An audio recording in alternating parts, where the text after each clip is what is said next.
अस्सलाम वालेकुम दोस्तों, स्वागत है आप सभी का आपके अपने ही यूट्यूब चैनल उर्दू अनुवादक में। जैसे कि आप लोग को बेसब्री से इंतज़ार था, बहुत दिनों से आप लोग कमेंट कर रहे थे मुझे कि सर जो ऑफिशियल नोटिफिकेशन कब निकलेगा, एग्ज़ाम का डेट कब निकलेगा। काफ़ी लोग एग्ज़ाम के डेट पे परेशान थे, चिंतित थे। तो मैं आज की इस वीडियो में आप लोग को बताने वाला हूं कि ऑफिशियल नोटिफिकेशन निकल चुका है, जो कि आपको इस वीडियो में पता चल जाएगा किस दिन एग्ज़ाम है और इसमें आपको किस तरह का पूछा जाएगा। काफ़ी लोग सिलेबस के बारे में पूछ रहे थे, तो मैं सिलेबस का कुछ जो अपडेट आया हुआ था उसके बारे में बता दूँगा इस वीडियो में। तो इस वीडियो को अंत तक दिखेगा ताकि आपको किसी तरह की परेशानी ना हो और दोबारा आपको पूछने का अलामत ना हो। तो चलिए हम लोग वीडियो को शुरू करते हैं। पहला जो यहाँ पे देख रहे हैं नोटिफिकेशन, तो जैसे कि आप लोग यहाँ पे देख पा रहे होंगे नोटिफिकेशन आया हुआ है आवश्यक सूचना पटना के, और जो तैयार किया गया नोटिफिकेशन वो 27/12/2019 को तैयार किया गया है और जो रिलीज़ किया गया वो 1 जनवरी को किया गया था। ठीक है, तो चलिए इसमें क्या कहता है तो डिटेल से हम लोग देख लेते हैं। विज्ञापन संख्या 1/19 यानी विज्ञापन संख्या 1 है, जो कि ये जो इसका जो इसका रिलीज जो किया था वो 2019 को किया गया था ये। और पद सहायक जो है, पद जो नाम है सहायक उर्दू अनुवादक। और विज्ञापन संख्या 2 जो भी ये भी 19 को हुआ था रिलीज, और इसका नाम है उर्दू अनुवादक, सहायक उर्दू अनुवादक और उर्दू अनुवादक। एवं विज्ञापन संख्या 3 जहाँ पे है पद का नाम है राज्यसभा सहायक उर्दू अनुवादक। तो 3 आप लोग पता होगा 3 वैकेंसी निकला था 2019 को, और उसी का एग्ज़ाम के रिलेटेड जो डेट निकला है वो उर्दू के सभी अभ्यर्थियों को सूचित किया जाता है, सभी को सूचित करता है कि उपयुक्त ये तीनों पदों के लिए लिखित परीक्षा, लिखित माने लिखने वाला, ये आपका जो ओएमआर शीट वाला जो ऑब्जेक्टिव वस्तुनिष्ठ परीक्षा उसके बारे में नहीं कहता है, यहाँ पे लिखित परीक्षा के बारे में कहता है। ठीक है, तो ये चीज़ आप लोग को ध्यान रखना है। लिखित परीक्षा मार्च 2020 में संभावित है, यानी संभावित कहता है कि मार्च को पूरा फिक्स डेट नहीं कितने मार्च को, बट यहाँ पे कहता है कि आपको मार्च 2020 में संभावित है। अभ्यर्थियों को निर्देश दिया जाता है कि यहाँ पे दिया उद्यंत सूचना हेतु आयोग की वेबसाइट, यानी इसका जो ऑफिशियल वेबसाइट है https यहाँ पे दिया हुआ है bssc.bih.nic.in, इस वेबसाइट पर आपको क्या कहता है सतत अवलोकन करते रहेंगे। यहाँ पे आपको चेक करते रहना है कि इसका जो डेट जो निकलता है उसका कौन सा डेट पे एग्ज़ाम होता है। बट यहाँ पे आपको ये संभावित किया गया है कि मार्च में होगा, लेकिन इसका कोई फिक्स डेट नहीं है, लेकिन मार्च कितने भी मार्च में हो सकता है आपको। तो ये आपको कहता है इस वेबसाइट में आकर आपको लोग को चेक करते रहना है। तो ये रहा था उसके बारे में नोटिफिकेशन, जो कि आपको काफ़ी लोग कमेंट कर रहे थे कब डेट आएगा, तो मैं बता चुका हूँ। और अब मैं आपको बताता हूँ कि इसका जो सिलेबस के बारे में बहुत लोग अभी तक सिलेबस नहीं पता है कि सिलेबस में किस तरह का एग्ज़ाम होगा नहीं होगा। तो चलिए मैं आप लोग को सिलेबस के बारे में बता देता हूँ। तो चलिए यहाँ पे आप लोग देख लीजिए सिलेबस के बारे में। सिलेबस को तो आप लोगों को पता ही होगा, लेकिन काफ़ी साथियों को नहीं पता है, जो कि बार बार कमेंट कर रहे हैं कि किस तरह का सवाल आएगा, कौन से क्वेश्चन जो है हम लोग को पढ़ना है किस तरह के। तो मैं आपको बता देता हूँ चयन की प्रक्रिया, देख पाए यहाँ पे चयन कैसे होगा, इसका किस तरह का चयन आप लोग को लिया जाएगा। तो सुयोग्य उम्मीदवारों को चयन आयोग द्वारा लिखित परीक्षा, क्या बोल रहा है यहाँ पे ध्यान देने वाला, लिखित परीक्षा वस्तुनिष्ठ यानी ऑब्जेक्टिव क्वेश्चन नहीं, यहाँ पे बोल रहा है लिखित यानी लिख के देना है। लिखित परीक्षा के आधार पर बिहार राज्य उर्दू अनुवादक संवर्ग, उसके बाद दिया हुआ है नियमावली 2016, ये जो किया गया था इस तरह 2016 के नियम है, ये नियम संख्या 7 है, जो 2 के अनुसार निम्न रूपेण किया जाएगा। तो इसमें देखिए आपको प्रथम जो 2 तरह का परीक्षा को चरण जो 2 चरणों में होगा। पहला जो चरण होगा उसमें से आपको 3 घंटे का समय रहेगा और कुल मार्क्स जो रहेगा वो 100 रहेगा। तो उसमें क्या बचेगा, उर्दू व्याकरण, उर्दू में संक्षेपण यानी बड़ा उर्दू दे देगा, और सेंटेंस बहुत सारे, तो उसमें से आपको छोटा कर लिखना है, एवं निबंध लेखन, ये रहा प्रथम इसमें। और दूसरा में आपको देना है ये 4 चीज़ रहेगा, उर्दू से हिंदी अनुवाद, उर्दू से क्या कहते हैं हिंदी से उर्दू अनुवाद, उसके बाद दिया है उर्दू से हिंदी अनुवाद, अंग्रेजी से उर्दू अनुवाद और अंग्रेजी से हिंदी अनुवाद। तो ये प्रत्येक जो रहेगा आपको यहाँ पे 40 मार्क्स करके रहेगा, ये 40 और ये 40, बाद में ये 10 और ये 10 रहेगा। तो ये इस तरह आपको 100 मार्क्स का, इसमें से आपको 3 घंटा दिया रहेगा। तो ये सिलेबस रहा था मेन सिलेबस। बट अब जो सिलेबस की जो है थोड़ा सा हल्का सा चेंज किया है, जिसमें से कहा गया है ये कि परीक्षा की प्रकृति जो है वस्तुनिष्ठ अब होगी। यहाँ पे किस हिसाब से वो थोड़ा ध्यान से हम लोग पढ़ लेते हैं इसको। बिहार कर्मचारी चयन आयोग परीक्षा संचालन नियमावली 2010 के अवलोकन में, ये जो नियम है 2010 के अवलोकन में बताया है कि 40,000 से अधिक आवेदन प्राप्त होने पर, ये जो आप लोग को ध्यान देने की बात है, यहाँ पे ये जो सिलेबस था आपका पहले था जब आपका 40,000 स्टूडेंट नहीं था, बट यहाँ पे जो है नियम 2010 के अनुसार ये बता रहा है कि 40,000 से अधिक आवेदन प्राप्त हो जाता है। तो क्या करना है, परीक्षा की आयोजित की जाएगी, मतलब उसमें एक प्रारंभिक परीक्षा है जिसको हम पीटी कर सकते हैं, आप लोग सुना होगा।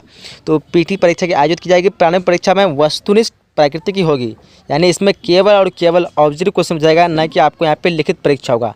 सिर्फ आपको ऑब्जेक्टिव यानी ऑप्शन दिए रहेंगे 4, जिसको एमसीक्यू टाइप कर सकते हैं, और 4 ऑप्शन दिए रहेंगे, इन 4 में से किसी एक का आंसर देना। बाकी आपको यहाँ पे इस तरह क्वेश्चन, इसमें जो समय रहेगा वो 90 मिनट रहेगा। और आगे पढ़ लेते हैं, यहाँ पे होगी प्रारंभिक परीक्षा के माध्यम से उपलब्ध रिक्तों के 5 गुना संख्या के बराबर अभ्यर्थी का चयन मुख्य परीक्षा के लिए किया जाएगा। इसमें जितने भी पास होंगे उसमें 5 गुना संख्या के बराबर क्या होगा कि अभ्यर्थी को वो मेन जो परीक्षा होगा उसके लिए चयन किया जाएगा। वो मेन परीक्षा कौन सा, जिसमें आपको ये दोनों एग्जाम देना है। ये जो देख रहे हैं आप लोग, प्रथम पाली और द्वितीय पाली, जो कि आपको एक में रहेगा उर्दू व्याकरण, उर्दू में संक्षेपण एवं निबंध, और दूसरा पाली में रहेगा ये सब इसको अनुवाद करना। तो पहले पाली में आपको जो तैयार करना है। अब देखते हैं दूसरे पाली में आप लोग को, मतलब पहला पाली जो है ये जिसमें आपको पास करना होने वाली, जिसको हम पीटी कहते हैं, जिसमें आपको ऑप्शन वाले क्वेश्चन पूछाएंगे। तो उसमें आपको क्या क्या पूछाएगा, तो इसमें पूछाएगा आपको उर्दू व्याकरण पूछाएगा।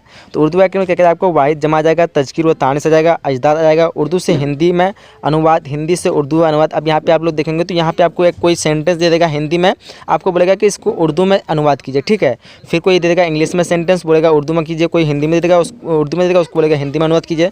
तो इस तरह के देगा। और एक क्वेश्चन दे दिया आपको कि हम यहाँ पे क्वेश्चन के एग्जाम्पल देते हैं कि कल ईद की नमाज होगी, इसको आप बोल देगा कि यहाँ पे आप इसको इंग्लिश में अनुवाद करें। आप इंग्लिश में अनुवाद करेंगे, आपको 4 सेंटेंस देंगे इंग्लिश में। जो सेंटेंस राइट होगा तो आप लोग को इस तरह देखना है, वहाँ पे आपको लिखना नहीं है, आपको ऑप्शन में खुद ही 4 सेंटेंस रहेंगे वो बना हुआ। तो अगर आप इस परीक्षा में पास हो जाते हैं तो फिर आप लोग मेंस एग्जाम जो एग्जाम है इसका, उसके लिए आप चयन हो पाते हैं। ये परीक्षा कंडीशन कब था, अगर 40,000 से कम था, बट अब तो लगभग 5 से 6 लाख से अधिक फॉर्म शायद भर चुका होगा।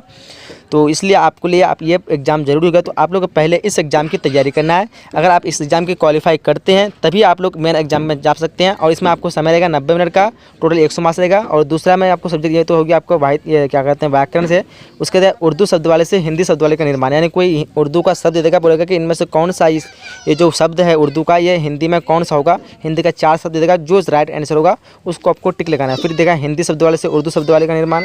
फिर अगला चौथा है सामान्य विज्ञान, इसमें सामान्य ज्ञान में आपको जनरल नॉलेज जो कि आपको 10 मार्क्स का होगा, ठीक है। तो ये चीज़ का आप लोग को तैयारी कर लेना है। सामान्य ज्ञान आप लोग को ज़्यादा कुछ खास नहीं पूछेगा, ये सब पूछेगा कोई शायर के बारे में या फिर किसी तरह की चीज़ के बारे में, ठीक है। तो इसके बारे में आपको चिंता नहीं करना है, आपको इस चैनल में प्रोवाइड कर दिया जाएंगे। तो ये सब चीज़ का आप तैयारी पहले कर लीजिए, पूरी तरह से इसका तैयारी कर लेंगे, साथ में उसका भी तैयारी कर सकते हैं आप लोग। जब इसका पूरा क्वालिफाई कर लेते तभी आप दूसरे एग्जाम में बैठ सकते हैं। तो ये था सिलेबस के बारे में, जो कि काफ़ी लोग मुझे कमेंट करते पूछते रहते। तो चलिए यहीं तक वीडियो को हम लोग समाप्त करते हैं, मिलेंगे अगले नए वीडियो में, जब तक के लिए खुदा हाफिज। लेकिन इस तरह के आपको तर्जुमा जो है करने के लिए आएगा। ये 100 नंबर का पूछा जाएगा, इसी तरह का, यानी 40 नंबर का ये पूछा जाएगा, ठीक है। तो ये काफ़ी इम्पोर्टेंट है, जितना भी है इसको अच्छी तरीके से आप ज़रूर देखिएगा। चलिए, तो सवाल क्या है देख पाएंगे आप लोग। गालिब ने शास्त्रीय कविता का गहन अध्ययन किया, ठीक है। यानी ये हिंदी से इंग्लिश उर्दू हम लोग तीनों को कवर किए हैं, ठीक है। तो जहाँ जहाँ मैं लाल कलर का जो है टिक लगाया हूँ उस तरह का, तो उसको जो है आप अच्छी तरीके से देखिएगा, क्योंकि वहाँ जो है एक इम्पोर्टेंट जो है एक पॉइंटेबल जो है मैं वहाँ टिक किया हूँ, ठीक है। तो क्या है देख पा रहे हैं आप उर्दू में। अब हम लोग देख लेते हैं, गालिब ने शास्त्रीय कविता का गहन अध्ययन किया था। तो यहाँ पर क्या है, गालिब ने क्लासिकी शायरी का गहरा मुताला किया था। तो देखते हैं यहाँ पर शायरी, उसके बाद क्लासिकी और गहरा मुताला का क्या होता है, गहन अध्ययन। अगर इस तरह के आपको सवाल पूछे जाएंगे, ठीक है, तो आप आसानी से जवाब दे सकते हैं। चलिए अब इंग्लिश में देख लेते हैं। तो इंग्लिश भी काफ़ी इम्पोर्टेंट है, क्योंकि आपको तर्जुमा जो करने के लिए देगा, इंग्लिश से हिंदी देगा, हिंदी से इंग्लिश देगा, और इंग्लिश से उर्दू या उर्दू से इंग्लिश करने के लिए देगा, ठीक है। तो इस तरह से आप आसानी से बना सकते हैं कि Ghalib has a deep study of classical poetry, ठीक है, इंग्लिश में ये हो जाएगा। अब अगला देखेंगे। तो अगला सवाल जो है आ चुके हैं हिंदी में, उसके बाद हम लोग उर्दू में देखेंगे। क्या इनकी गीतों का अध्ययन से विश्राम मिलती है, विश्राम में से होता है आराम, ठीक है। तो उर्दू, अब उर्दू इसका क्या होगा, तर्जमा यानी उर्दू ट्रांसलेटर। तो इनकी गज़लों के मुताला से राहत, यहाँ पर राहत महसूस होती है, ठीक है। इनकी गज़लों के मुताला से राहत महसूस होती है। तो यहाँ पर थोड़ा सा जो है 2 बूंदा छूट गया है, तो राहत महसूस होती है। चलिए अब देख लेते हैं इंग्लिश में। तो काफ़ी इम्पोर्टेंट है ये जो है, वीडियो को शुरू से लेकर अंत तक ज़रूर देखना। अगर आप अच्छे नंबर से पास होना चाहते हैं, या फिर आपका सिलेक्शन अगर चाहते हैं कि मेरा सिलेक्शन हो, तो इस तरह के ही सवाल को आप बार बार देखें। क्या it is pleasure to study has his lyrics, lyrics में होता है यानी गज़ल, ठीक है। चलिए अब नेक्स्ट क्वेश्चन को देख लेते हैं। तो आ चुकी है, देख पा रहे आप लोग। लेकिन वे नकल करने वाले न थे, तो वो नकल करने वाले नहीं थे, ठीक है। तो इसका इंग्लिश क्या हो जाएगा देख लेते हैं, उर्दू क्या होगा। लेकिन वह तकलीद पसंद ना थे। तकलीद पसंद अगर आपको आ जाएगा तो काफ़ी आप लड़खड़ा जाएंगे। अगर आप इसको जान लेंगे नकल करना होता है तकलीद बने, तो आप आसानी से बना सकते हैं।